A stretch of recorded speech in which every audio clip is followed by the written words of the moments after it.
1996 সালের পর 2016 ফের রাজ্যে প্রধান বিরোধী দল কংগ্রেস। তাদের পরিষদীয় দলনেতাই এবার হচ্ছেন বিরোধী দলনেতা। এই প্রেক্ষাপটে কংগ্রেসের পরিষদীয় দলনেতা হিসেবে আব্দুল মান্নানকে বেছে নিয়ে ইতিমধ্যে জোট বার্তা দিয়েছে কংগ্রেস হাইকমান্ড। এবার জোটকে এগিয়ে নিয়ে যাওয়ার বার্তা দিলেন খোদ রাহুল গান্ধী।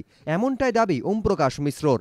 তিনি দিল্লিতে গিয়ে রাহুল গান্ধীর সঙ্গে দেখা করেন। তার দাবি, বিধানসভায় কক্ষ সমন্বয় করে চলার কৌশল এবং বিধানসভার বাইরে বামেদের সঙ্গে ঐক্যবদ্ধভাবে লড়াইয়ের সিদ্ধান্তকে স্বাগত জানিয়েছেন রাহুল। বার্তা দিয়েছেন, ভোটের ফলে হতাশ হওয়ার কিছু নেই। বিধানসভাতেও আর কি ইতিমধ্যে আমাদের দলীয় নেতা আব্দুল মান্নান এবং সুজন চক্রবর্তী সিপিআইএম এর নেতা তারা মিলে যৌথভাবে ঘোষণা করেছেন এবং যৌথভাবেই আমরা কাজ করতে পারবো বিধানসভাতে এবং বিধানসভার বাইরে। সেটা ওনাকে জানালাম, উনি সন্তোষ প্রকাশ করেছেন। ভোটে হারার পরেও বিধানসভার ভেতরে ও বাইরে বারবার দেখা যাচ্ছে জোটের ছবি। বাম কংগ্রেস দুই শিবিরেরই রাজ্য নেতৃত্বের দাবি, জোটবদ্ধভাবেই তারা ভোট পরবর্তী সন্ত্রাসের মোকাবিলা করবে।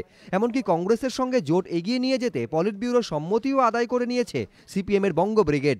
ওম প্রকাশ মিশ্র দাবি অনুযায়ী এবার 24 নম্বর আকবর রোডও জানিয়ে দিল, ভোটে হারলেও তারাও জোটেরই পক্ষে। দীপক ঘোষ, এবিপি আনন্দ।